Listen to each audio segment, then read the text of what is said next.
우리 함께 기도하고 찬양하면서 하나님을 예배했으면 좋겠습니다. 함께 기도하겠습니다. 하나님, 우리를 예배의 자리로 불러주셔서 감사합니다. 이 자리에 주님의 은혜가 필요하고 또 주님 때문에 살아가는 믿음의 고백으로 함께 모인 우리 모든 새생명교회 교우들의 마음과 심령 가운데에 하나님 찬양의 가사와 또 고백들이 하나님을 향한 믿음의 고백이 되게 하여 주시고 우리의 기도가 되게 하여 주옵소서. 그리하여 이 찬양 그대로 살게 하시고 이 예배 그대로 우리의 삶 속에 주님의 영광 드러내며 살아가는 우리 모두가 되게 하여 주옵소서. 예수 그리스도의 이름으로 간절히 기도합니다. 아멘. 우리 주님과 함께 찬양하도록 하겠습니다.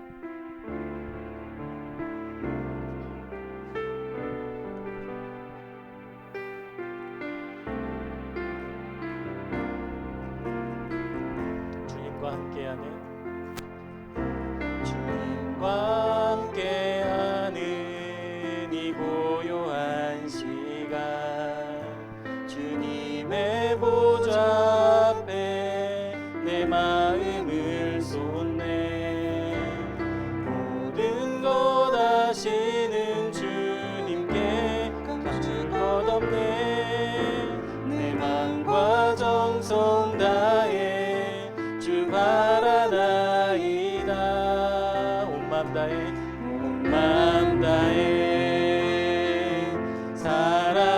사랑합니다.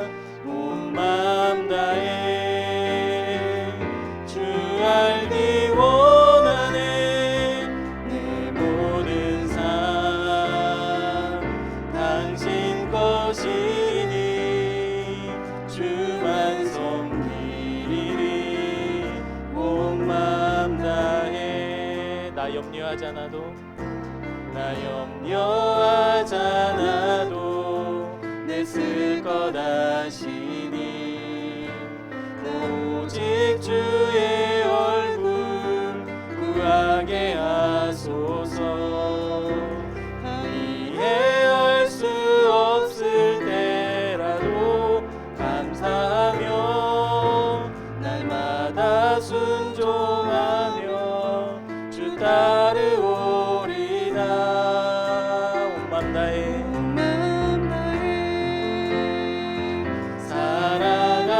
사랑합니다. 온 마음 다해 주 알기 원하네. 내 모든 삶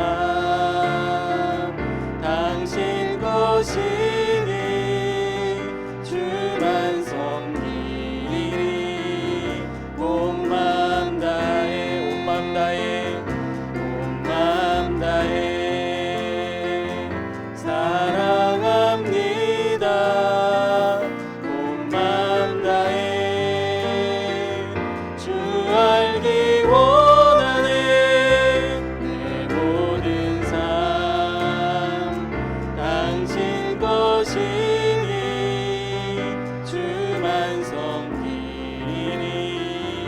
온 마음 다해. 여러분, 이 시간 우리 예배를 위해서 함께 기도했으면 좋겠습니다. 주님 예배를 통해 하나님 알려주시고 우리에게 드러나는 주님의 말씀 앞에 우리가 겸손히 순종하는 믿음의 사람으로 살게 하여 주옵소서. 온 마음 다해 주님을 사랑하고 온 마음 다해 주님을 알기 원하는 이 예배가 되게 하여 주옵소서. 우리 함께 기도하며 나아가도록 하겠습니다. 사랑의 하나님, 감사합니다. 우리를 예배의 자리로 불러주시고 또 한 주 동안의 우리의 삶을 되돌아보면 우리는 주님께 감히 예배할 수 없는 사람들이었습니다.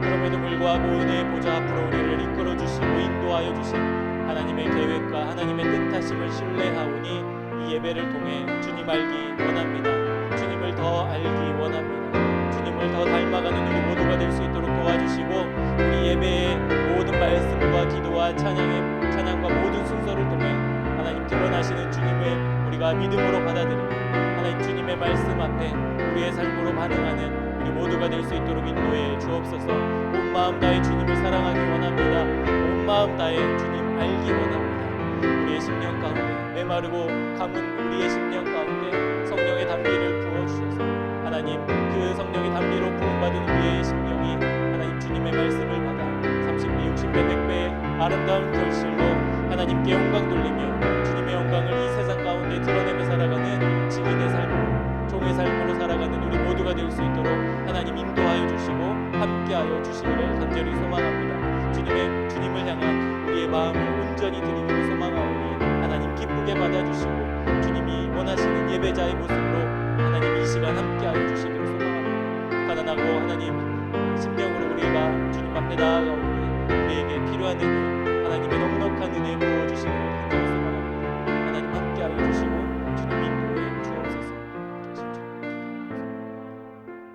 우리 두 번째로 함께 기도하실 것은 우리 교회에 주신 5가지 기도 제목 중에 우리 새로운 예배 처소를 위해서 우리 함께 기도했으면 좋겠습니다. 이것은 우리가 더 좋은 곳으로, 더 넓은 곳으로 가려고 하나님을 조르는 시간이 아니라요, 하나님 우리 교회가 움직이는 것, 또 우리 교회가 앞으로 하나님 앞에 어떻게 세워져야 될 것을 하나님께 여쭙는 기도이죠.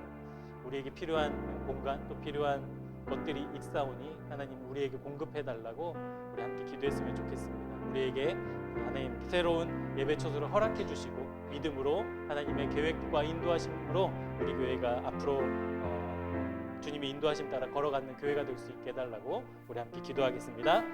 사랑의 하나님, 지난 7년 동안 우리에게 허락하신 한없는 주님의 사랑과 은혜를 우리가 기억합니다. 하나님이 우리에게 주셨던 그 은혜를 다 헤아릴 수 없고 하나님 우리가 받아들일 수 없었지만 하나님 이제는 주님의 인도하심과 동행하심 가운데에 우리가 새로운 예배 처소를 위해서 기도합니다. 하나님이 보내주시고 하나님이 예비하신 그 땅에 들어가기까지 우리가 하나님 열심히 기도하며 하나님의 뜻을 묻는 우리 교회가 될 수 있도록 인도하여 주옵소서. 더 넓은 공간, 더 좋은 곳으로 가는 것이 교회의 부흥이라 하나님 생각하지 말게 하시고 하나님이 하나님의 때에 하나님이 부르시는 것으로 갈 수 있도록 하나님 우리가 기도로 준비하며 사모하며 하나님 이 시간을 우리가 보낼 수 있도록 인도해 주시기를 소망합니다. 우리 교회가 하나님 넉넉지 않아 여러 불평과 어려움이 있습니다. 하나님 그럼에도 불구하고 하나님을 사랑하는 뜨거운 마음으로 하나 되는 교회가 될 수 있도록 도와주시고 우리 교회를 이끌어가시고 우리 교회를 하나님 보호하시고 지켜주실 하나님의 놀라운 그 사랑을 신뢰하는 하나님 믿음의 사람들이 될 수 있도록 도와주셔서 하나님 우리가 주님이 부르시는 그날까지 충성의 사람으로 살아갈 수 있도록 인도해 주옵소서. 우리의 먹고 마시고 입고 쓸 것을 아시는 주님께서 우리 교회에 필요한 것들도 알고 계심을 믿습니다. 하나님 우리 교회에 필요한 예배 공간과 또 하나님 모임의 공간들이 하나님 주님의 하나님 뜻 안에서 아름답게 준비되어질 수 있도록 도와주시고 하나님 준비하실 주님의 그 신실하신 손을 의지하며 우리가 기도하며 주님의 인도하심을 구하는 우리 교회가 될 수 있도록 인도해 주옵소서. 함께하여 주시고 인도하여 주셔서 하나님 영광스러운 교회, 하나님의 영광 돌리는 교회, 하나님께만 하나님 영광 돌리는 우리 교회가 될 수 있도록 하나님 함께하여 주시고 주님 인도하여 주옵소서.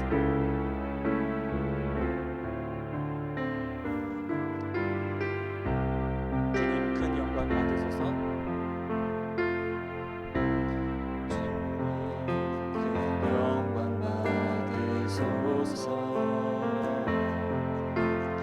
홀로 찬양 받으소서.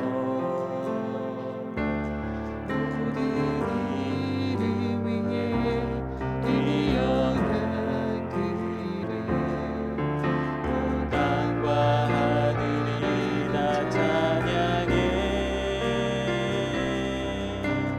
겸손하게 우리 무릎 꿇고 주 이름 앞에 영광 돌리세. 모두 절하세. 독생자 예수 주님께 찬양 드리리. 모든 영광과 존귀와 능력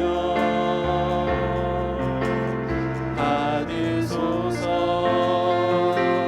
받으소서.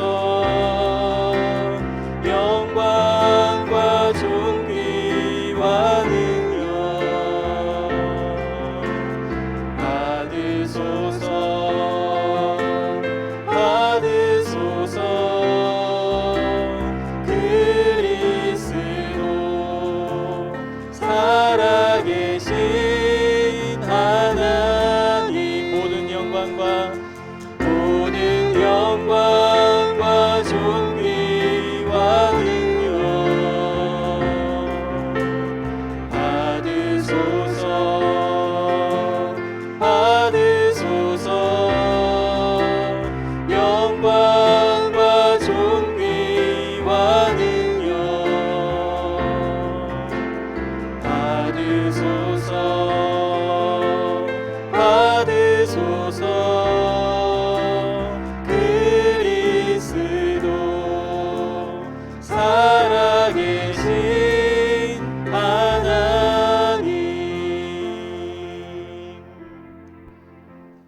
살아계신 주님께 사도신경으로 우리의 믿음을 함께 고백하도록 하겠습니다.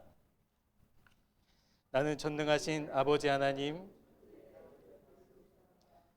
나는 그의 유일하신 아들 우리 주 예수 그리스도를 믿습니다. 그는 성령으로 잉태되어 동정녀 마리아에게서 나시고 본디오 빌라도에게 고난을 받아 십자가에 못 박혀 죽으시고 장사된 지 사흘 만에 죽은 자 가운데서 다시 살아나셨으며 하늘에 오르시어 전능하신 아버지 하나님 우편에 앉아 계시다가 거기로부터 살아있는 자와 죽은 자를 심판하러 오십니다. 나는 성령을 믿으며 거룩한 공교회와 성도의 교제와 죄를 용서받는 것과 몸의 부활과 영생을 믿습니다. 아멘. 우리 다 함께 찬송가 315장, 찬송가 315장 함께 찬양하시겠습니다.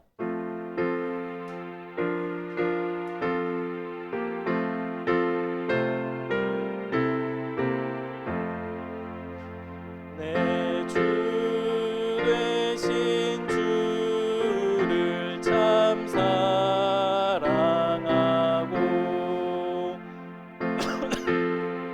내게 죄를 고합니다. 그는 은혜를 주신 내 예수시니 이전보다 더욱 사랑합니다. 주 날 사랑하사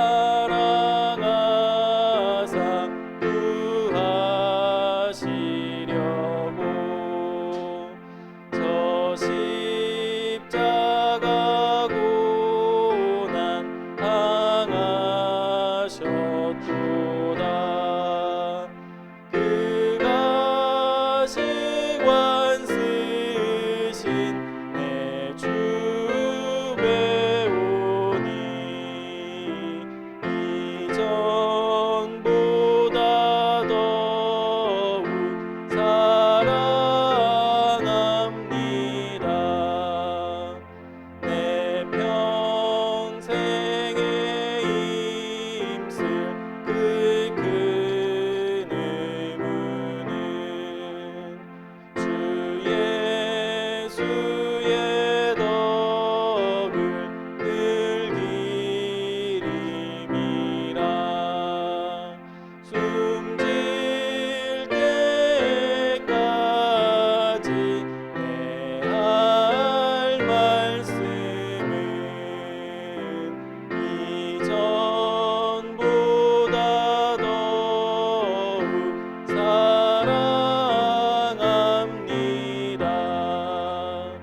그 영광의 나라 나 들어가서 그 풍성한 은혜 늘 감사리.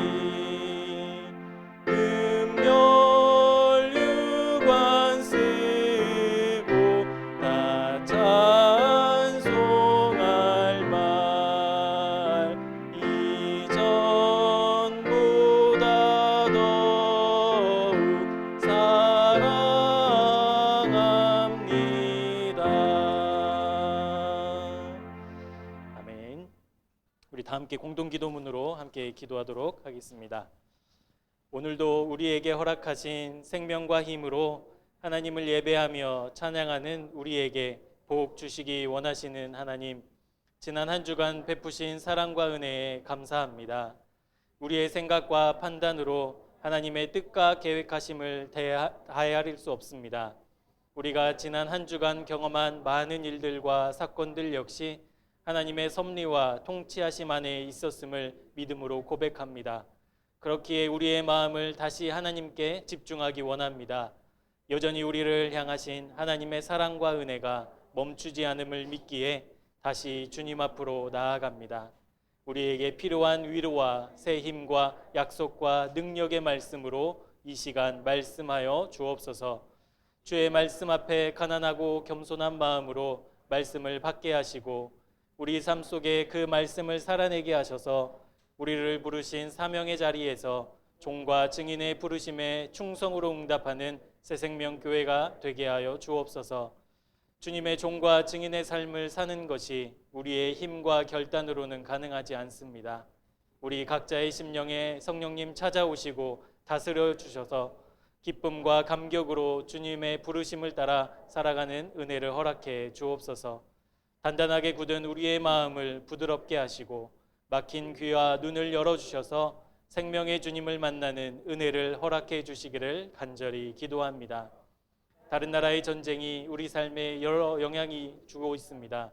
그동안 우리가 누려왔던 것들이 자연스러운 것들이 아니었음을 깨닫게 됩니다.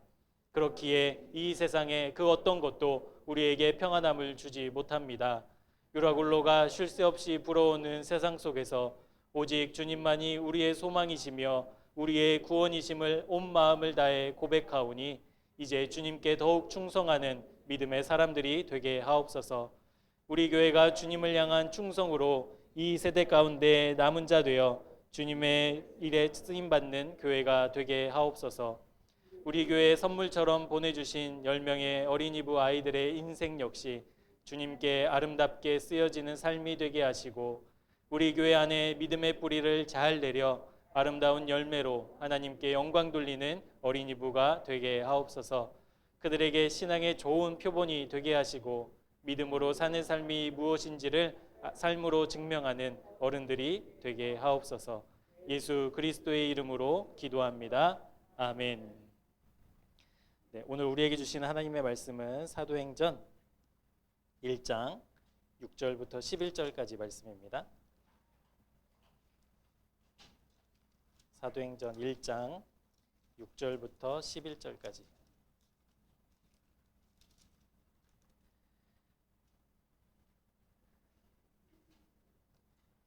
사도행전 1장 6절부터 11절까지 말씀을 우리 한 목소리로 함께 봉독하도록 하겠습니다. 그들이 모였을 때에 예수께 여쭈어 이르되 주께서 이스라엘 나라를 회복하심이 이때니이까 하니 이르시되 때와 시기는 아버지께서 자기의 권한에 두셨으니 너희가 알 바 아니요 오직 성령이 너희에게 임하시면 너희가 권능을 받고 예루살렘과 온 유대와 사마리아와 땅끝까지 이르러 내 증인이 되리라 하시니라. 이 말씀을 마치시고 그들이 보는데 올려져 가시니 구름이 그를 가리어 보이지 않게 하더라. 올라가실 때에 제자들이 자세히 하늘을 쳐다보고 있는데 흰 옷 입은 두 사람이 그들 곁에 서서 이르되 갈릴리 사람들아 어찌하여 서서 하늘을 쳐다보느냐.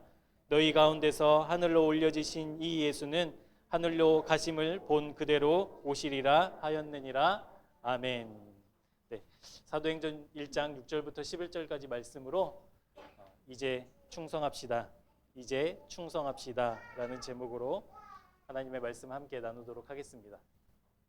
우리 지난주에 함께 나눴던 말씀 중에 사도행전 26장 16절에서 18절까지의 말씀이 그렇게 교회를 핍박하고 예수 그리스도의 복음을 억압했던 사도 바울을 불러내신 하나님의 뜻과 목적이 이 말씀에 기록되어 있다 말씀드렸는데요. 이 말씀 우리 같이 한번 다시 보시겠습니다. 일어나 너의 발로 서라. 곧 내가 나를 본 일과 장차 내가 내게 나타날 일에 너로 종과 증인을 삼으려 함이니 이스라엘과 이방인들에게서 내가 너를 구원하여 그들에게 보내어 그 눈을 뜨게 하며 어둠에서 빛으로 사탄의 권세에서 하나님께로 돌아오게 하고 죄 사함과 나를 믿어 거룩하게 된 무리 가운데서 기업을 얻게 하리라 하더이다. 네. 사도 바울이 경험한 다메섹 도상에서 부활하신 주님이 사도 바울을 만나 주시고 그를 부르시고 그에게 주신 그 사명의 목적이 바로 여기에 기록되어 있습니다. 사도 바울을 부르신 주님의 그 부르심, 종과 증인으로 우리를 부르신 그 부르심이 여전히 오늘도 우리 각자를 부르시는 하나님의 음성이라 믿습니다. 하나님은 여전히 우리를 그렇게 부르고 계세요. 주님을 믿고 구원받은 사람들의 정체성, 그 첫 번째가 바로 종인데요. 여러분, 사람이 꽤 많은 능력과 힘을 가지고 있지 않습니까? 뭐 기술도 발달하고 의학도 발달하고 과학도 발달하고. 그래서 뭐 최근에 쏘아올린 어떤 그 뭐죠? 만원경, 우주에 쏜 만원경이 뭐 200 몇십억 년 전에 그 빛을 찾아서 막 지금 연구를 또 시작했다고 막 그러잖아요. 그러니까 우리가 생각하는 것보다 더 많은 일들, 우리가 생각하는 것보다 훨씬 많은 능력들이 우리 사람에게는 있다라는 거예요. 그런데 주님은 우리를 종으로 부르고 계신다라는 사실이죠. 이게 어떤 의미가 있느냐? 우리가 많은 기술과 또 의학과 과학이 발달하더라도, 설사 그것으로 우리가 상상할 수 없는 일들을 감당한다 하더라도 사람은 여전히 하나님을 넘어설 수 없는 존재라는 사실이죠. 끊임없는 과학의 발달, 기술, 그것들이 가능하다 하더라도 여러분, 그것으로 우리가 하나님의 영역을 들어갈 수 있겠습니까? 사람이 죽고 사는 거, 사람의 마음이 바뀌는 거, 생각이 바뀌는 거, 인생의 목적이 바뀌는 거, 이것을 어떻게 기술로 감당할 수 있겠어요?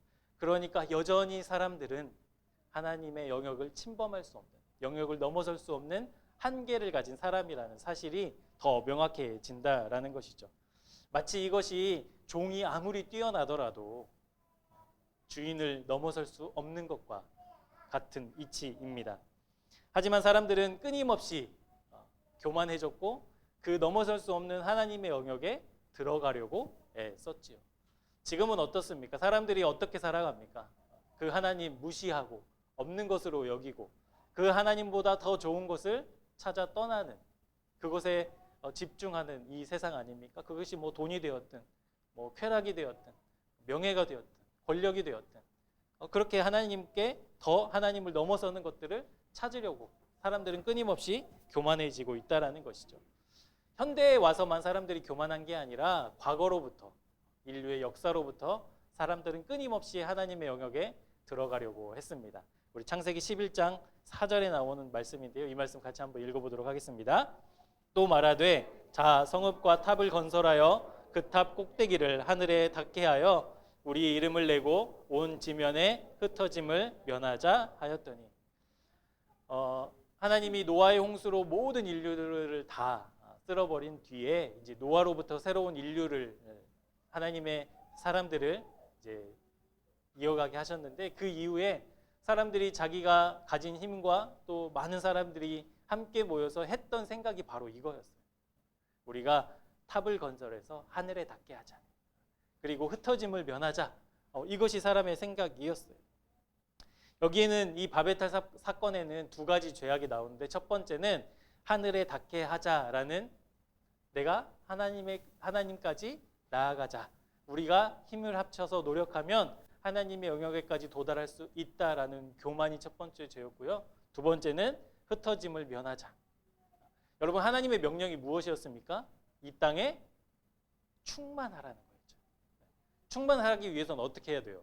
퍼져야 되잖아요. 확장되어야 되잖아요.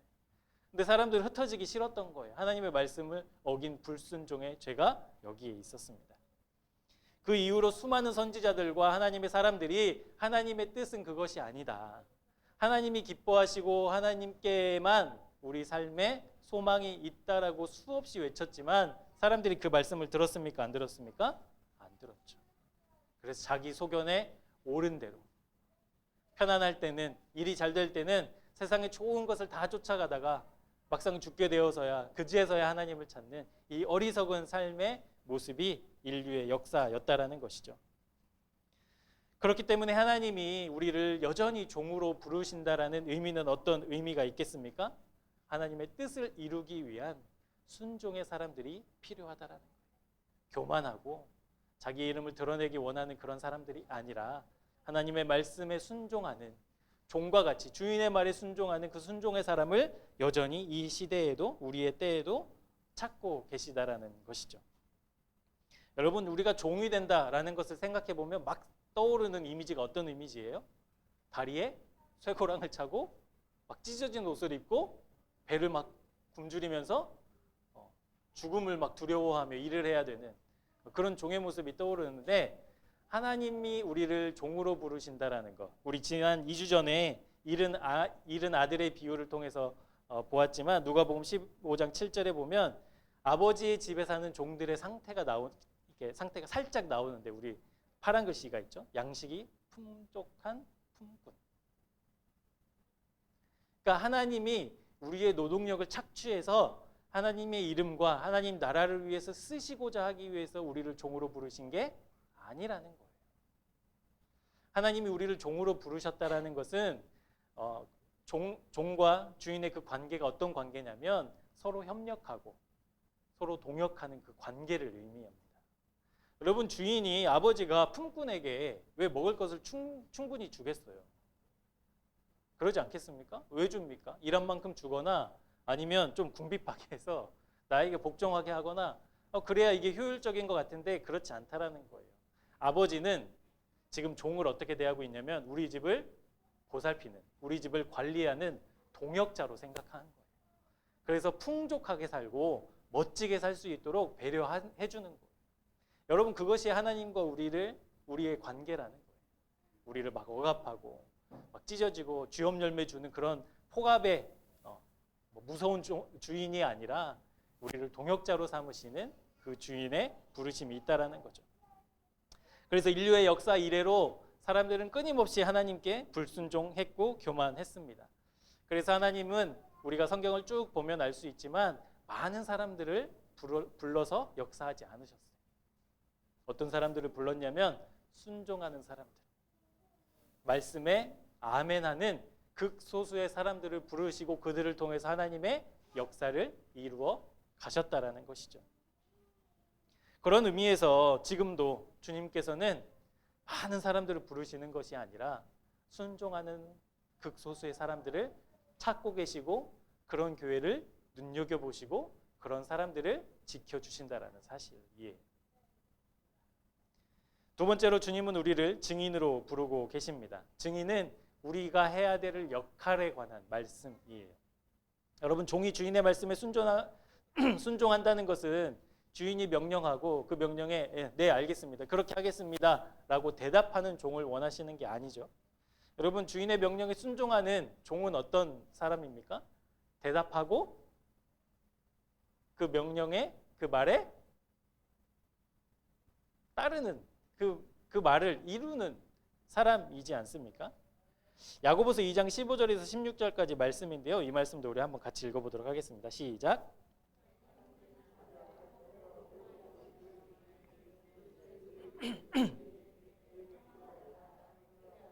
배부르게 하라 하며 그 몸에 쓸 것을 주지 아니하면 무슨 유익이 있으리요? 이와 같이 행함이 없는 믿음은 그 자체가 죽은 것이라. 네. 여러분, 안타깝고 가슴 아프지만 한국 교회의 지금 상황이, 현실이, 상태가 어떻냐면 좀 암울합니다. 암울해요. 교회가 소망과 비전의 모임과 공동체가 아니라 좀 암울한 공동체가 되어 버렸어요. 교회 안에는 이제 청년들을 찾기가 어려워질 정도가 되었고 다음 세대인 어린이들은 점점점 줄어가고 있습니다. 유럽의 교회들처럼 이제 어르신들이 많아지는 교회, 교회의 평균 연령이 막 높아지는 교회, 더군다나 교회가 문을 닫고 사라지는 일들도 이제 종종 있다라는 것이죠.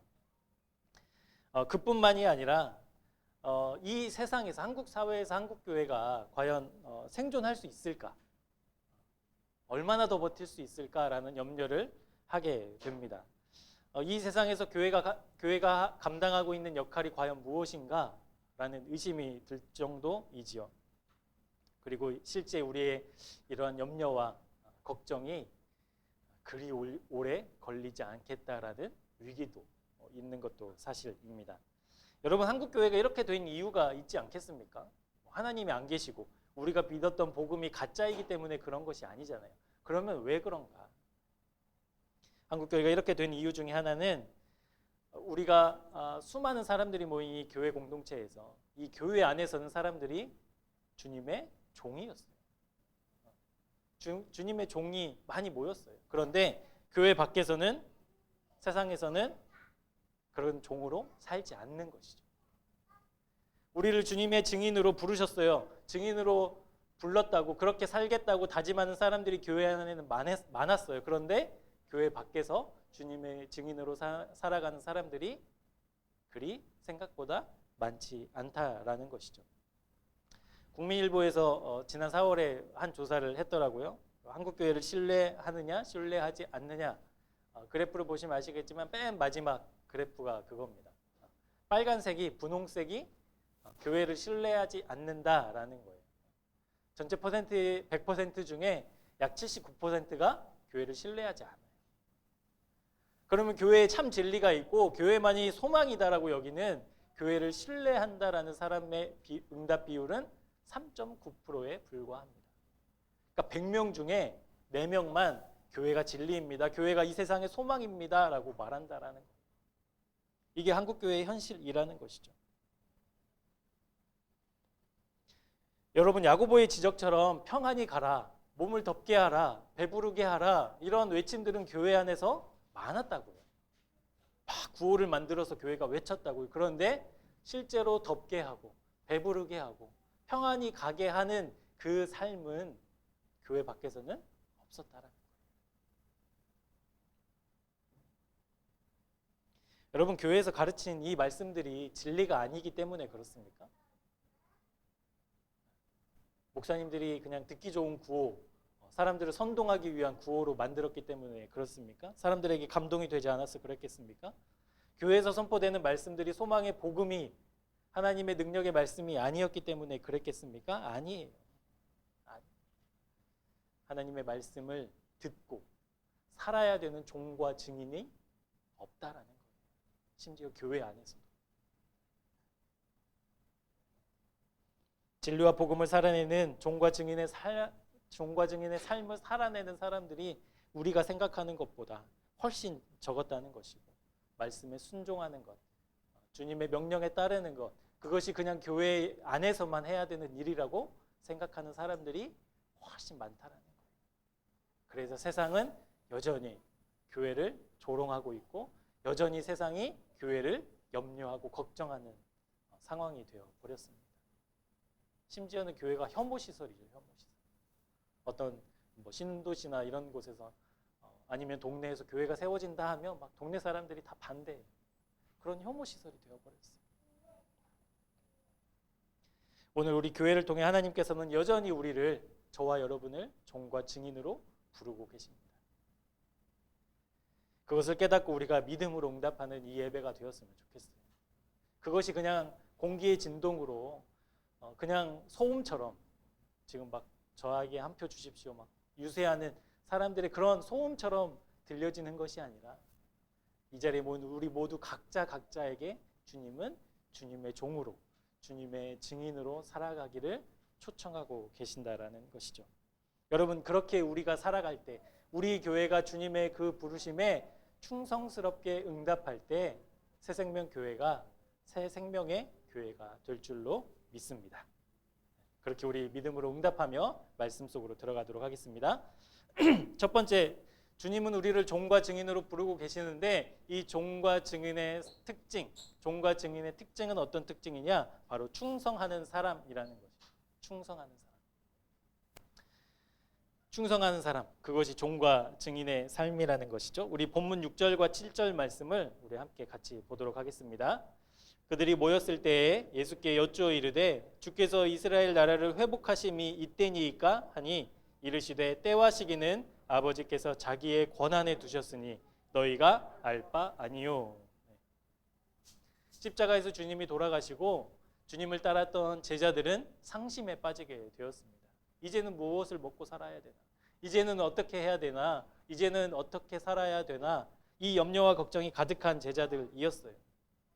뿐만 아니라 동네 사람들은 야, 저런 예수를 믿고 따르다니 무식한 놈, 미련한 놈 이러면서 제자들이 동네를 돌아다니면 핍박하는 거예요. 무시하고 조롱하는 거예요. 그러니까 제자들이 새로운 삶을 시작하려면 예루살렘을 떠나서 새로운 곳에서 자기를 모르는 사람들이 있는 곳으로 가서 새로운 삶을 살지 않으면 지금 이 상황을 어떻게 극복할 만한 방법이 없을 정도로 상실감에 빠져 있었습니다. 그렇지만 우리 주님은 부활하시고 3일 만에 다시 사셔서 제자들을 찾아가 주셨죠. 그리고 부활의 증거들, 손에 못자국과 옆구리에 창자국과 발에 못자국을 보여주시면서 주님이 진짜 다시 사셨음을 제자들에게 증명해 보이셨습니다.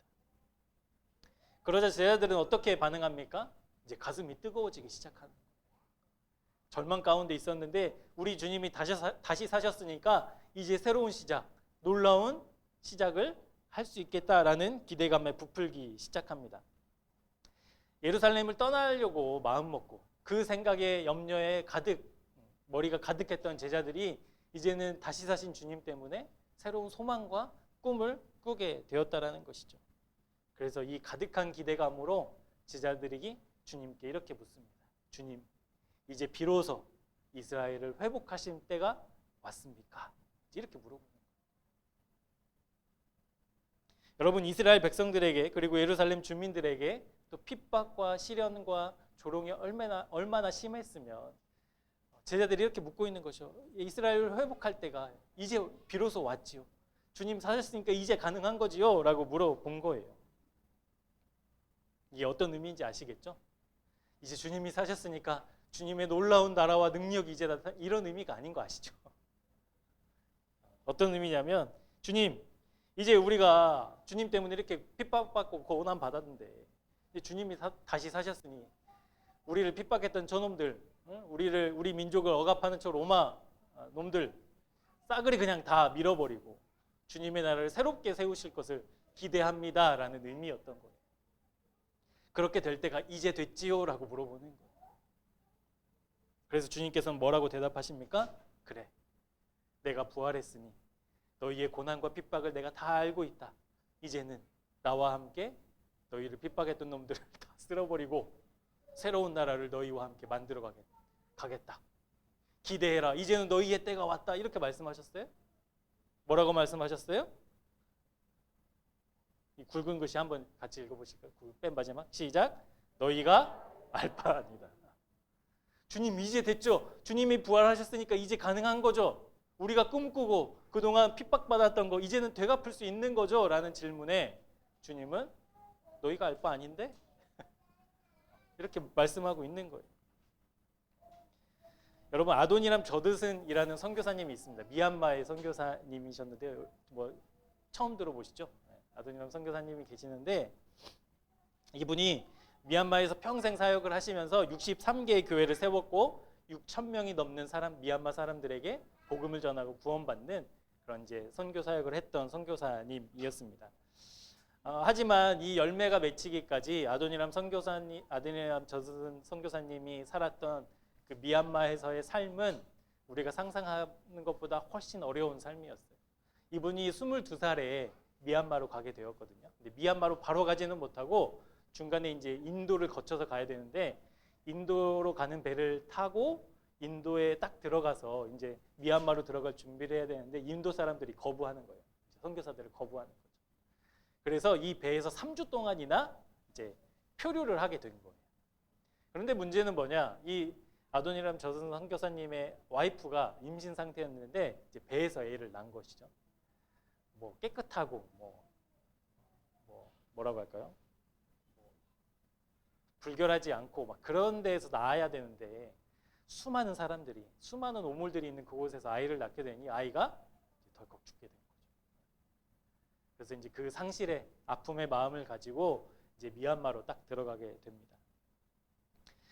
그런데 이제 우여곡절 끝에 미얀마에서의 복음의 사역을 시작하는데 이분이 처음 어디에서 사역을 했냐면 해변에서 사역을 시작하셨대요. 해변.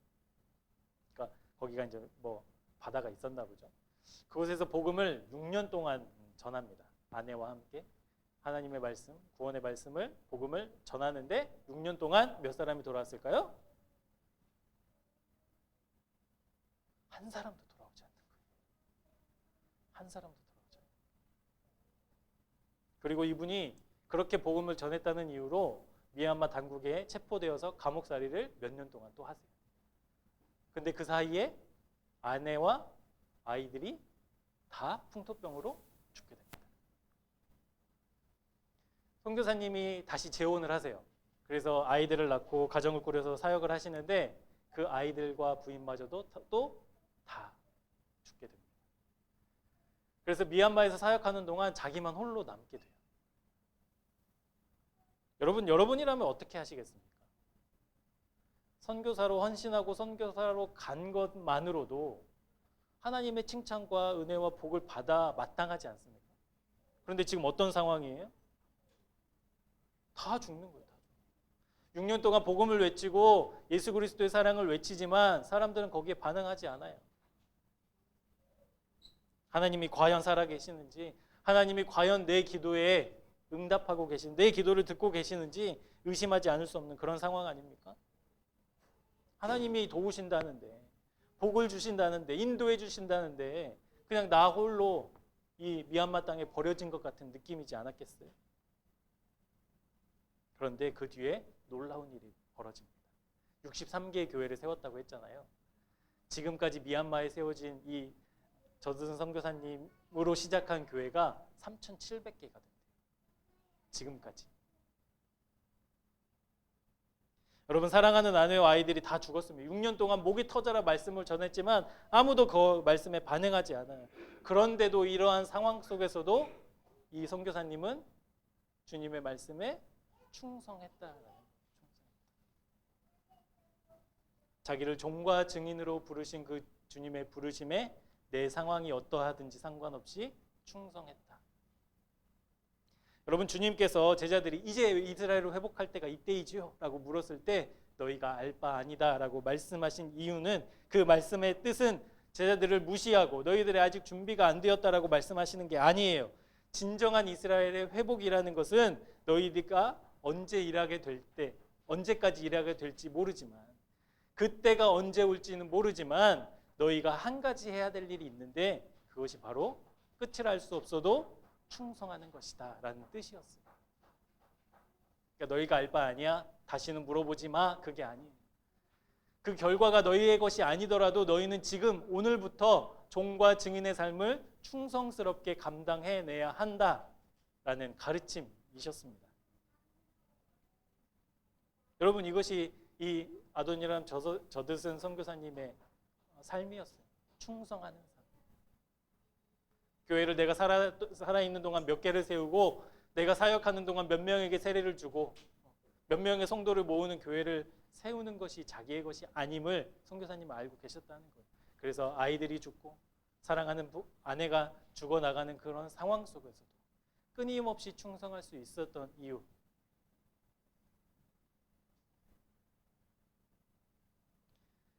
우리가 이런 삶을 살아야 될 터인데 참 두렵죠.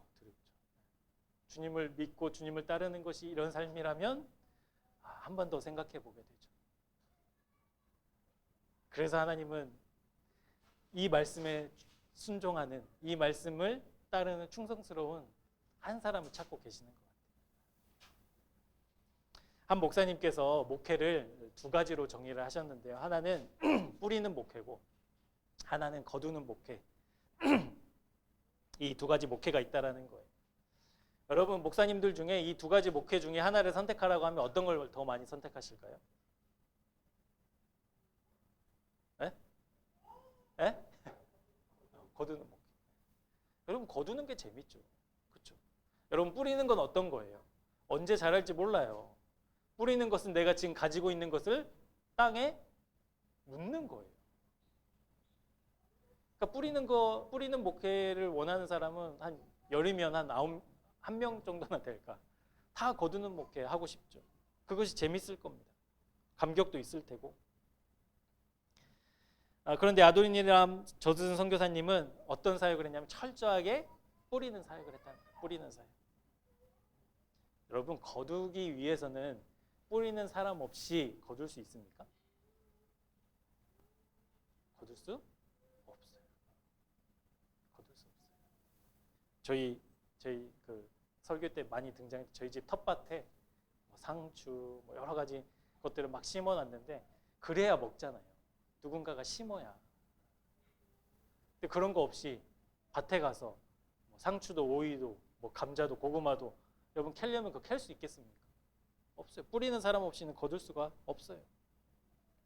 그리고 이 뿌리는 사람은 언제 거두게 될지, 누가 거두게 될지를 기대하고 소망하면서 뿌리는 게 아니에요. 그것이 혹 내가 거두지 못하더라도 누군가가 거둘 것을 기대하면서 뿌리는 거예요. 그러니까 복음의 사역 중에 뿌리는 목회, 뿌리는 사역을 감당하시는 분들은 이 마음으로 사역하는 거예요. 내가 거두지 않더라도, 내 때의 열매가 맺히지 않더라도 주님의 말씀에 충성스럽게 뿌리는 사람. 그리고 나중에 누군가가 하나님이 예비하신 그 때와 그 사람이 우리가 뿌린 이 복음의 씨앗들의 열매를 거두겠지. 그 소망으로 뿌리는 것이죠. 여러분, 이것이 너희가 알 바 아니다라는 주님의 말씀의 뜻이었다는 거죠. 암울한 한국교회 상황을 앞서 말씀드렸습니다. 솔직히 암울합니다. 여러분, 그렇다고 해서 우리가 다 포기하고 이제 교회를 버리면 됩니까? 아니죠. 그런 게 아니라 여전히 하나님을 충성하는 사람, 충성하는 교회를 찾고 계신다라는 거예요. 그리고 우리가 성경에서 보았던 놀라운 하나님의 역사와 능력과 은혜는 그런 교회, 그런 사람들 안에 여전히 일어난다라는 사실이죠.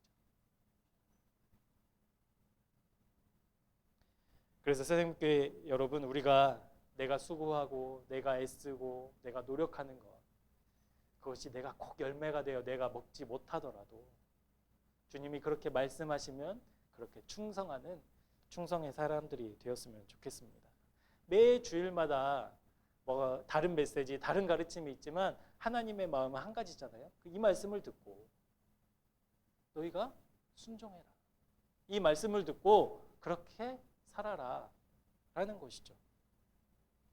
여러분, 충성하는 사람, 주님의 말씀을 믿음으로 받고 충성하는 사람이 받을 복이 시편 101편 6절에 나와 있는데요. 이 말씀 우리 같이 한번 읽어보도록 하겠습니다. 시작.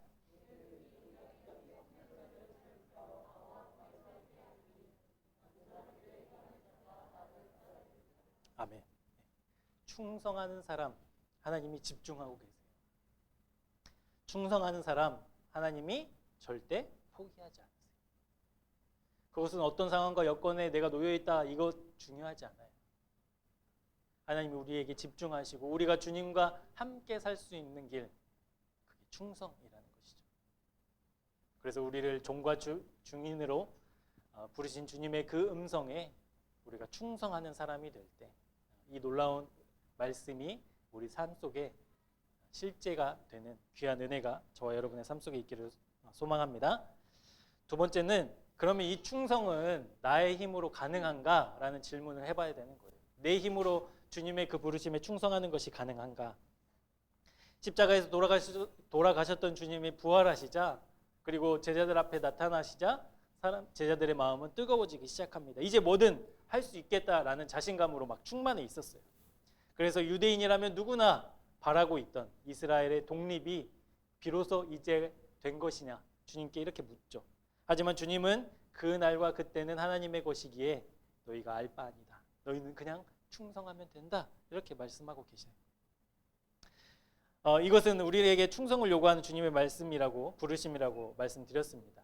그런데 이 주님의 부르심에 내가 노력하고 내가 애쓴다고 그 결과까지 우리의 것이 되어서는 안 된다라는 것이죠. 그러니까 내가 노력했기 때문에 내가 꼭 그 열매를 먹어야 된다, 이렇게 생각하면 안 된다라는 거예요.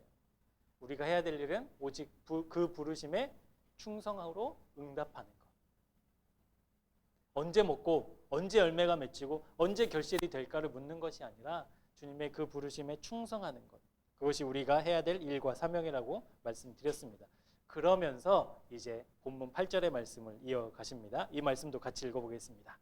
오직 성령이 너희에게 임하시면 너희가 권능을 받고 예루살렘과 온 유대와 사마리아와 땅끝까지 이르러 내 증인이 되리라 하시니라. 여러분, 이 말씀에는 아주 중요한 충성의 원리가 하나 있는데요. 그게 뭐냐면, 우리가 충성할 수 있는 이유, 주님의 부르심에 우리가 응답하고 그 부르심대로 우리가 살아갈 수 있는 힘과 원동력이 어디에 있냐라는 것이죠. 내 안에 그것이 없다라는 거예요. 우리가 주님의 종과 증인으로 살아갈 수 있는 원동력이 내가 아니라 오직 하나님이 공급하시는 능력으로 가능하다라는 말씀이에요. 그것이 오직 성령이 너희에게 임하시면이라는 뜻입니다. 여러분, 예루살렘에서 증인으로 살아가고 또 온 유대에서 증인으로 살아가고 사마리아와 땅끝까지 이르러 주님의 증인으로 살아갈 수 있는 힘과 원동력, 내 안에는 없다는 거예요. 그러면 이게 어떻게 가능하냐? 하나님이 공급하실 때, 우리에게 공급해 주실 때 우리가 그렇게 비로소 살아갈 수 있다라는 것이죠. 여러분, 사도행전 속에 나타나는 사도 바울의 모습이 그렇지 않습니까? 사도 바울의 모습이 꼭 그래요. 여러분, 사도 바울이 3번의 전도 여행을 거치면서 겪었던 일이 고린도후서 11장에 잘 나와 있는데 핍박밖에 없어요. 죽음의 위협밖에 없어요.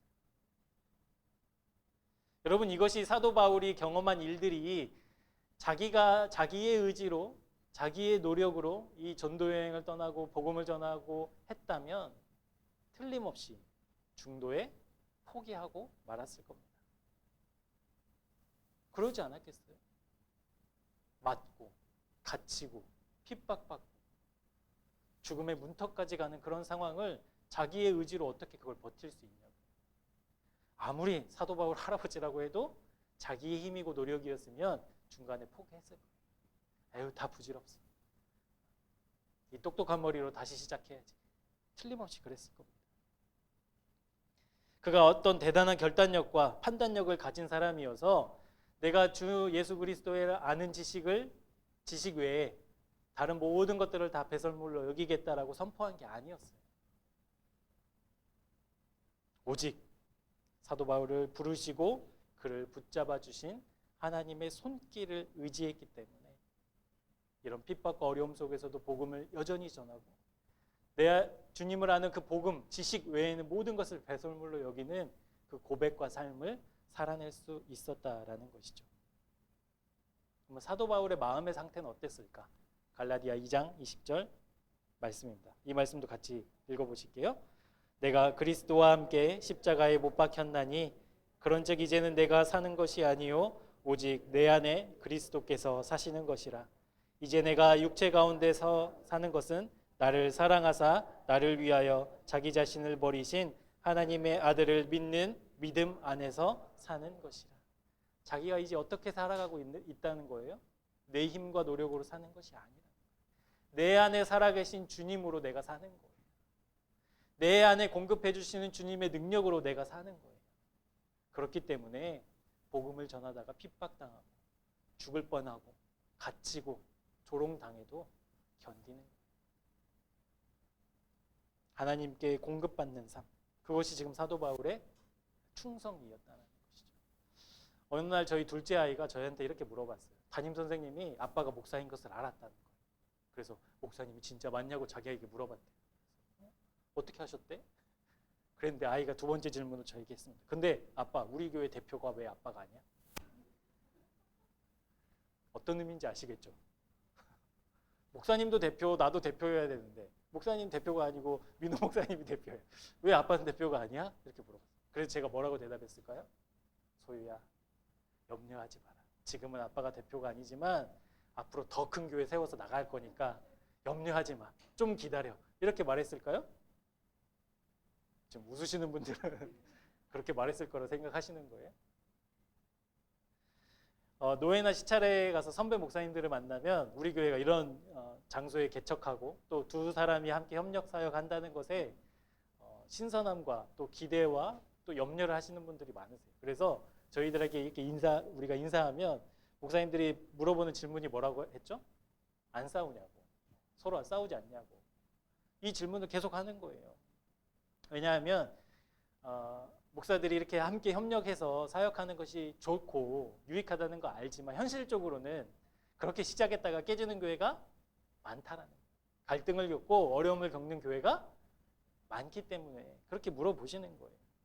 그래서 저희는 뭐 잘 지내고 있다, 주님 안에서 평안하게 지내고 있다 대답하고 있습니다. 여러분들이 보시기에 저희 잘 지내고 있는 것 같습니까? 괜찮죠? 네.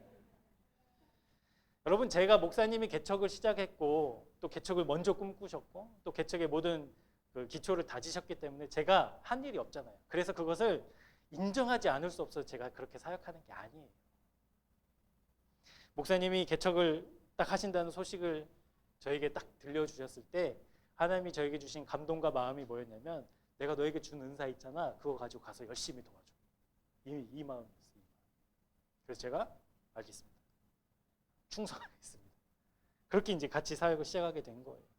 그래서 제 마음은 지금 여전히 하나님이 저에게 또 다른 부르심이 있기 전까지는 열심히 교회를 위해서 섬길 거예요. 목사님 사역을 열심히 도와줄 거예요. 그것이 제가 해야 된 충성의 역할이라는 것이죠. 여러분, 제가 성공 욕구가 없는 사람이어서가 아니에요. 명예 욕구가 없는 사람이어서가 아니에요. 저는 그런 사람이에요.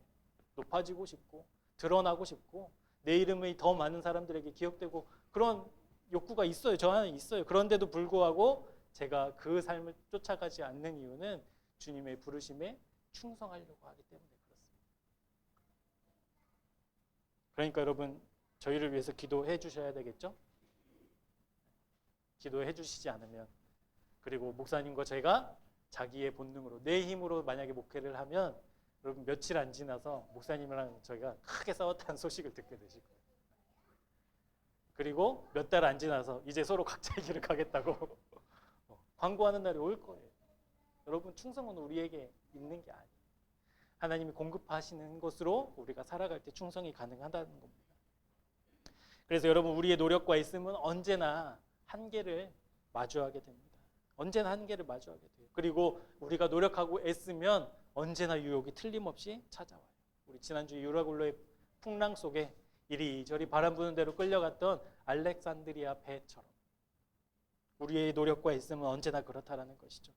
무언가 해보려면 할수록 더 큰 실패를 경험할 수밖에 없습니다. 여러분, 죄악의 본성이 살아있는 우리가 어떻게 주님의 증인으로 살아갈 수 있겠어요? 섬김받고 싶은 우리의 본능이 살아있는 우리가 어떻게 세상을 섬기는 주님의 증인으로 살아갈 수 있겠냐라는 거예요. 내 노력과 다짐으로 그게 가능하지 않습니다. 오직 성령님이 우리를 다스려 주셔야만 그게 가능해요. 오직 우리 안에 주님이 살아 계셔야만 가능하다라는 거예요. 그래서 우리의 기도는 주님, 성령님 내 안에 오셔서 날 다스려 주옵소서. 주님과 동행하게 하여 주옵소서. 주님, 내 안에서 살아 역사하여 주옵소서. 이것을 우리가 끊임없이 기도해야 될 줄로 믿습니다. 매일매일의 기도가 그거여야 돼요. 주님, 내 안에 거하여 날 다스려 주옵소서. 나와 함께 해주십시오.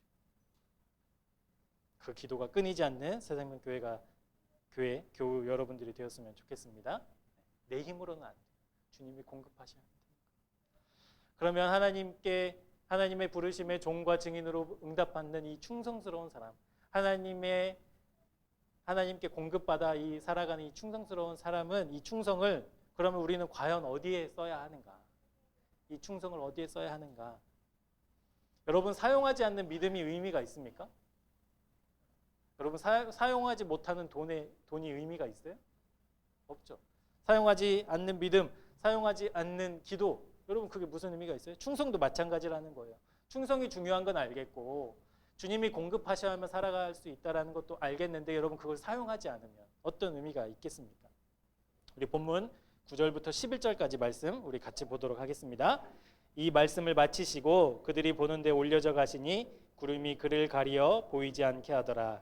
올라가실 때에 제자들이 자세히 하늘을 쳐다보고 있는데 흰 옷 입은 두 사람이 그들 곁에 서서 이르되 갈릴리 사람들아 어찌하여 서서 하늘을 쳐다보느냐? 너희 가운데서 하늘로 올려지신 이 예수는 하늘로 가심을 본 그대로 오시리라 하였느니라. 주님께서는 제자들에게 너희가 증인이 되라 라고 말씀하시면서 그 말씀을 마치시자마자 어디로 가세요? 하늘로 올라가세요. 9절에 보니까 하나님이 그 하늘로 올라가시는 예수님의 모습을 구름으로 보이지 않게 가리우셨대요. 무슨 의미가 있지 않겠습니까? 성경에 기록되어 있는 말씀들은 그냥 허투루 쓰여진 게 하나도 없잖아요. 그러면 왜 가리셨을까? 왜 제자들을 떠나셨을까? 우리가 좀 생각해 보아야 합니다. 예수님이 너희가 예루살렘과 온 유대와 사마리아와 땅끝까지 이르러 증인이 되어야 할 텐데 그것은 주님 성령께서 너희에게 임하시면 가능하다 라는 말씀을 선포하시고 주님이 홀연히 하늘로 가버리신 거예요. 제자들 입장에서는 질문할 것도 많고 어떻게 해야 되는지 주님의 뜻과 말씀에 더 확고한 대답을 듣고 싶은 욕구가 있지 않았겠습니까? 뭐 질문할 것도 많고. 그런데 주님이 그냥 하늘로 가버리시는 거예요. 가버리실 뿐만 아니라 구름에 보이지 않게 가리워져 버리신 것이죠. 이 장면의 의미는 이제 그 사명을 받은 제자들이 어디에서 사역을 시작해야 하는가, 그것을 보여주고 계십니다. 너희가 발을 디디고 있는 그 땅, 여기가 주님의 그 사명을 시작해야 되는 곳이다라는 것을 말씀해주고 계세요. 이 땅의 구체적인 지역이, 지명이 1장 8절에 기록되어 있지 않습니까? 예루살렘과 유대와 사마리아 그리고 땅 끝까지. 이제 사명을 받은 우리는 그 사명을 하늘나라에서 그 사명을 살아내는 게 아니라 지금 우리가 살고 있는, 내가 숨쉬고 내가 디디고 있는 이 땅 위에서 그 사명의 삶을 시작해야 된다라고 말씀하고 있어요. 그 증명의 첫 번째 장소는 어디입니까? 예루살렘. 예루살렘. 여러분, 예루살렘은 어떤 의미가 있겠어요? 제자들에게. 예루살렘은 자기들의 정체성의 땅이고요, 일상의 장소고 터전이었어요. 그러면 저와 여러분의 예루살렘은 어디일까요? 우리의 정체성이 있는 곳, 우리의 일상이 있는 곳, 우리의 삶의 터전인 곳, 어디입니까? 가정이에요. 가정. 우리의 가정이 예루살렘이라는 것이죠. 여러분, 우리의 충성이, 주님이 공급해 주신 이 충성이 사용되어져야 첫 번째 장소가 바로 우리의 가정이라는 사실이에요. 여러분, 제 스스로도 반성합니다만 여러분, 교회에서의 모습과 가정에서의 모습이 달라서는 안 됩니다. 교회에서는 하나님의 법을, 가정에서는 세상의 법을 따라서는 안 됩니다.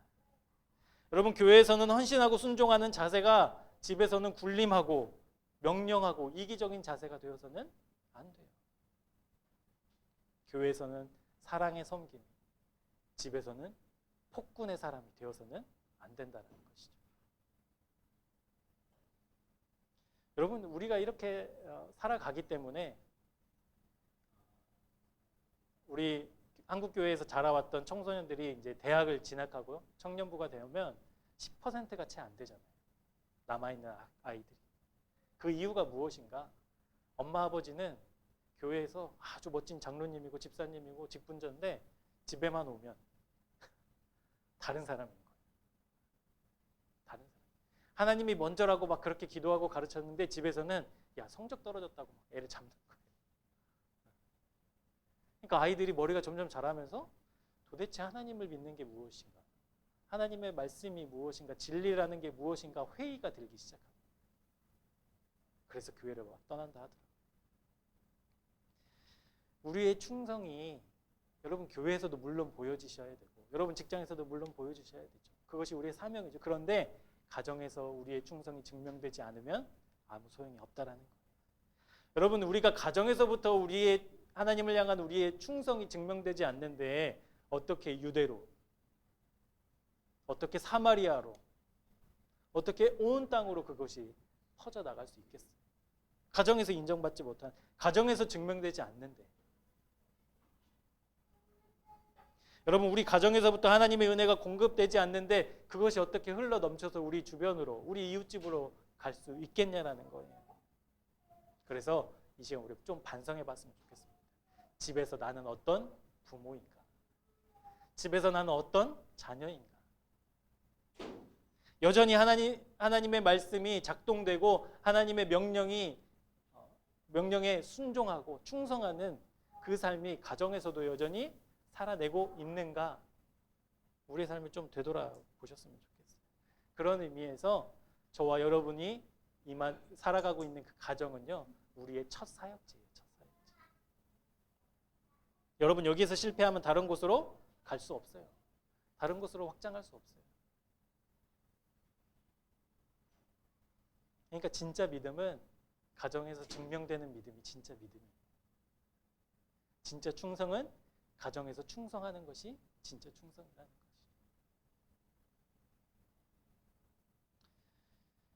오늘 설교의 모든 주제는 충성입니다. 충성. 하나님께 충성. 그 충성이 내 의지와 결단이 아니라 하나님이 공급해 주시는 그 충성. 그 충성으로 우리의 가정에서 충성하자.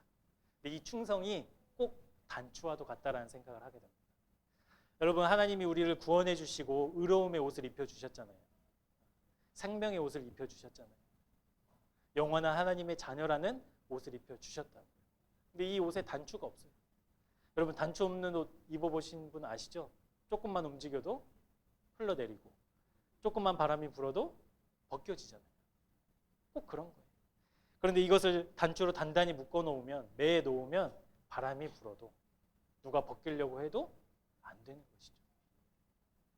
지금 우리의 충성의 단추는 어떤 상태인지를 좀 되돌아보았으면 좋겠습니다. 우리 지난주에 유라굴로 속에서도 충성스럽게 주님께 자기를 묶어두었던 사도 바울의 모습을 살펴보지 않았습니까? 그럴 수 없는 상황과 여건 속에서도 여전히 하나님의 뜻과 계획을 신뢰했던 그 사도 바울이 충성의 단추로 자기의 믿음의 옷을 여민 것처럼 우리도 충성의 옷으로 주님의 부르심의 옷을 단단히 붙들어매는 믿음의 사람들, 충성의 사람들이 되시길 주님의 이름으로 축복합니다.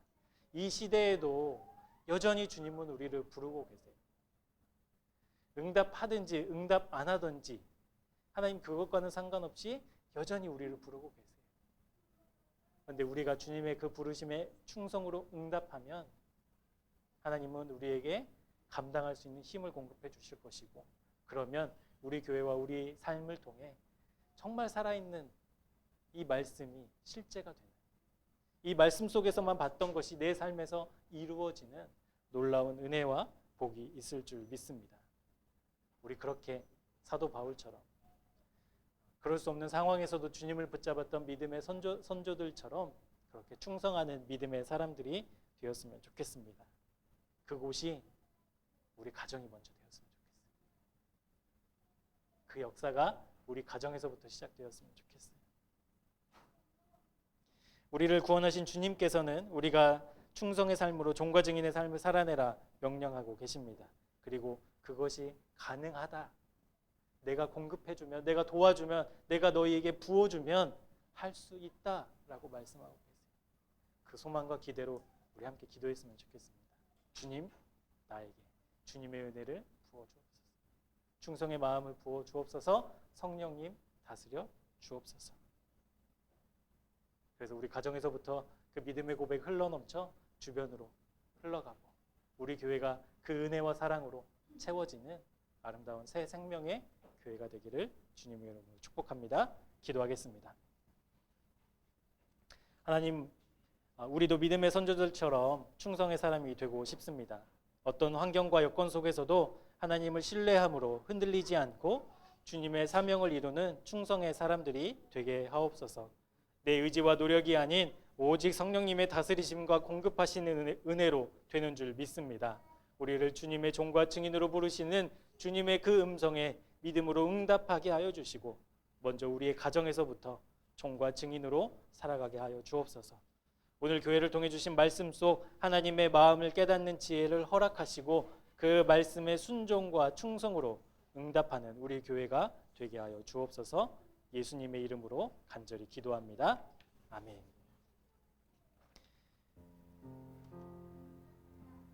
우리 함께 찬양하며 또 주신 제목들을 가지고 기도할 텐데요.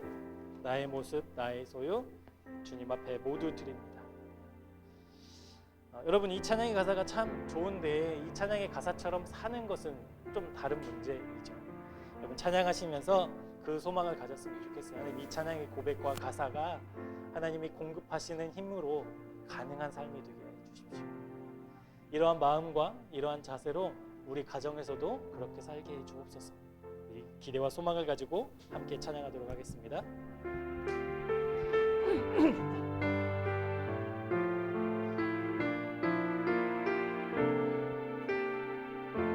나의 모습, 나의 소유. 나의 모습,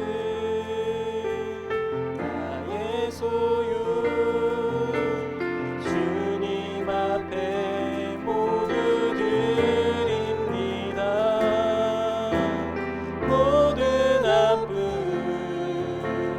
모든 기쁨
함께 기도했으면 좋겠습니다. 주님, 나를 받아 주옵소서. 나를 부르시고 나를 원하시는 주님의 그 부르심에 주님, 내가 여기 있습니다. 주님, 나를 사용하여 주옵소서. 여전히 내 삶은 여전히 주님 앞에 부끄럽고 죄악 가득하고 교만하고 불순종했던 삶이었습니다. 그럼에도 불구하고 다시 나를 부르시는 주님의 그 부르심에 우리가 충성으로 응답했으면 좋겠습니다. 나의 삶을 주님께 드립니다. 하나님, 주님의 영광을 위하여 사용하여 주옵소서. 이 찬양의 가사처럼 주님, 우리를 부르시는 그 주님의 부르심에 우리가 충성으로 나아갔으면 좋겠습니다. 우리 함께 기도하도록 하겠습니다. 사랑의 하나님, 감사합니다. 오늘 우리 교회를 통하여 주신 말씀 속에 하나님, 주님은 여전히 충성의 사람을 찾고 계시는 줄 믿습니다. 하나님의 뜻을 이루기 위해 하나님의 놀라운 능력과 하나님의 전지전능하심이 하나님 충성의 사람을 통해 역사됨을 우리가 보았습니다. 사도 바울처럼, 아도니람 전도서 선교사님처럼 우리의 뜻과 우리의 계획과 우리의 생각이 아닌 주님의 그 부르심에 집중하고 응답하는 충성의 사람들을 통해 여전히 암울한 한국교회 상황 속에서도 하나님의 뜻은, 하나님의 계획은 여전히 이루어져 갈 줄 우리가 믿습니다. 하나님, 이 시간 우리가 충성의 사람으로 주님 앞에 응답하기를 원합니다. 우리를 부르시는 주님의 부르심에 주님, 제가 여기 있습니다. 부족하지만 연약하지만 주님, 나를 사용하여 주옵소서. 성령님, 내 안에 임재하셔서 다스려 주시고 나를 이끌어 주시고 인도하여 주옵소서라고 기도로 응답하는 우리 모두가 되기를 소망합니다. 하나님, 그런 사람들을 찾으시고 그런 사람들에게 능력 주시고 은혜 베푸시는 하나님이신 줄 믿사오니 하나님, 뜨뜻미지근한 우리의 믿음이 이제는 주님을 향한 충성으로 뜨거워지게 하여 주시고 주님을 향한 열정으로 다시 타오르게 하여 주셔서 우리 새생명교회가 하나님 주님의 부르심 앞에 충성으로 응답하는 사람들로 채워지게 하여 주시고, 그리하여 우리 교회가 새 생명의 교회가 되는 놀라운 은혜와 복을 허락해 주시기를 간절히 소망합니다. 하나님, 우리는 자꾸 높아지려고 합니다. 자꾸 우리의 마음이 세상으로부터 하나님 가까워지려고 합니다. 하나님, 그럴 때일수록 주님, 우리를 부르시는 주님의 그 부르심에 충성하며 나아가기를 소망합니다. 주님, 나를 사용하여 주옵소서. 나를 다스려 주옵소서. 나와 함께 해 주옵소서. 이 믿음의 기도가 끊이지 않는 한 주가 될 수 있도록 하나님 인도해 주시기를 간절히 소망합니다. 우리의 힘과 우리의 목숨과 우리의 시간과 우리의 돈이 하나님 주님 앞에 주님의 영광으로 쓰여지는 아름다운 예물이 될 수 있도록 주님 도와주시고, 우리가 주님께 드림이 아깝거나 하나님 그런 것들이 후회되는 것이 아니라 주님 앞에 더욱더 기쁨과 감사로 드려지는 아름다운 우리의 믿음이 될 수 있도록 인도해 주시기를 간절히 소망합니다. 우리가 가진 모든 것들을 주님께서 베풀어 주셨음을 믿고 우리의 모든 것을 다해 주님을 찬양하고 주님을 예배하고 주님의 말씀에 충성하는 우리 교회 되도록 하나님 인도하시고 이끌어 주옵소서. 하나님, 우리에게 성령을 보내주시고 성령의 다스림으로 우리를 이끌어 주옵소서. 구원의 여망마저 잃게 만드는 유라굴로 속에서 바울은 자기의 소망을 하나님께 메어두고 오직 그만이 흔들리지 않고 믿음에 굳게 서서 하나님의 약속 때문에 기뻐할 수 있었습니다.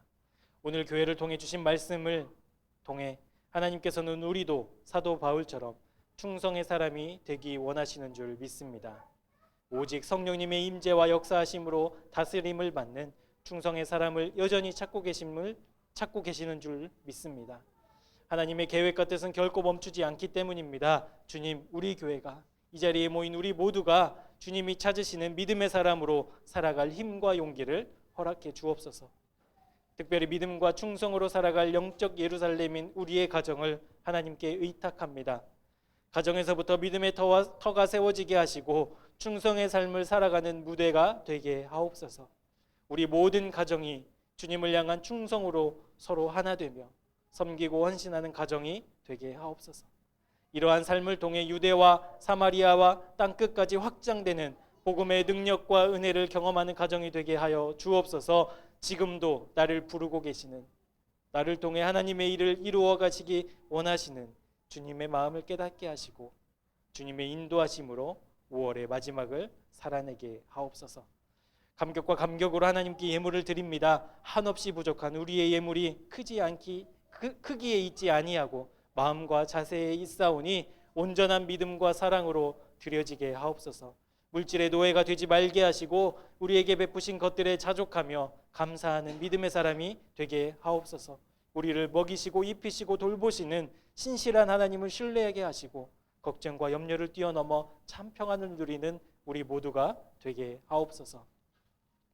죄의 절망과 두려움에서 완전한 해방과 영원한 생명을 십자가에서 선포하신 예수 그리스도의 은혜와 그 아들을 아낌없이 내어주신 하나님 아버지의 측량할 수 없는 사랑하심과 충성하는 자에게 그 은혜와 능력을 공급하시는 성령님의 역사가 오늘 주님께 더욱 충성하기를 원하고 결단하는 주님의 백성들 위해 주신 말씀을 믿음으로 받고 겸손히 순종하는 믿음의 사람들과 그 가정 위에 지금부터 영원토록 함께 하옵시기를 간절히 축원하옵나이다. 아멘.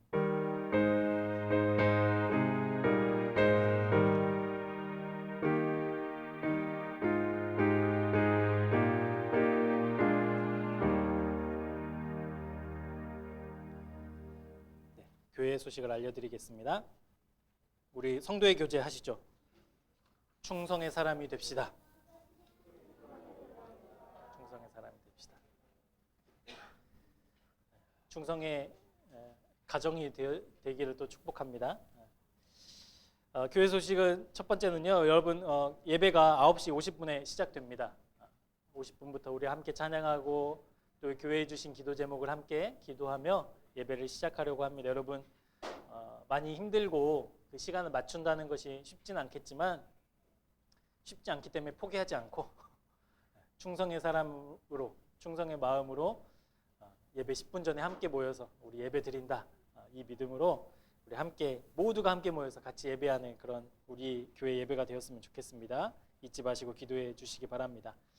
또 특별히 부탁드릴 것은 여러분 우리 교회에는 어린이가 많잖아요. 또 그 가정들이 있는데 교회에 오셔서 자리에 앉아주실 때 이렇게 앞자리부터 이렇게 채워주시면 좀 아이들이 왔다 갔다 하거나 또 부모님들이 아이들 돌볼 때 뒤에서 조금 수월하게 예배 드릴 수 있습니다. 그래서 그냥 뒷자리 이렇게 딱 멀찌감치 앉지 마시고 우리 앞자리부터 채워주셔서 우리 함께 은혜 받고 또 아이들도 이 은혜 교회에서 함께 자라날 수 있도록 여러분 좀 배려해 주셨으면 좋겠습니다. 어린이부 찬양팀 새롭게 시작을 이제 이번 주부터 합니다. 지난주 첫 모임을 했고요. 이제 오늘 예배가 끝나고 어린이부 예배 드리고 함께 모일 텐데 우리 박이현 리더가 찬양팀의 팀장이 되어서 원래 어린이부 부장이셨어요. 여러분 모르셨죠? 드디어 이제 사역을 시작하게 되셨는데 우리 이현 자매가 또 잘 감당할 수 있도록 여러분 기도로 함께 해주시고 우리 아이들이 이렇게 찬양팀으로 함께 모이고 교제하고 또 하나님을 노래할 때 그 믿음이 쑥쑥 자라날 수 있도록 기도로 함께 협력해 주셨으면 좋겠습니다. 이제 날씨가 더워지고 있어서 냉방기를 좀 가동하고 있는데 혹시 추위를 타시는 분들은 간단한 이렇게 외투를 준비해 오시면 좋을 것 같아요. 그래서 좀 추우면 입으시고 좀 더우시면 이렇게 벗으시고 그렇게 해주셔서 좀 쾌적한 예배당이 될 수 있도록 그렇게 해주셨으면 좋겠습니다. 주중에 광고가 나갔지만 어린이부 찬양팀에 이름을 공모했고 우리 새싹 찬양팀이라는 이름으로 이제 이름이 선정되었는데요. 시상을 하겠습니다. 우리 새싹 찬양팀의 이름을 공모한 우리 김예은 예은이가 공모해서 오늘 할 텐데 시상 2만 원 상품권을 좀 드리도록 하겠습니다. 저희가 아이들 책 사주는데 책이 10,000원에서 20,000원 항상 그 사이더라고요. 비싸져가지고. 그래서 10,000원을 할까 하다가 여기 책 좋아하는 책 한 권 사보라고 2만 원 상품권을 예은이에게 드리겠습니다. 차렷 인사하고 가야지 예은아. 인사하고 차렷 인사 아유 앞으로 인사.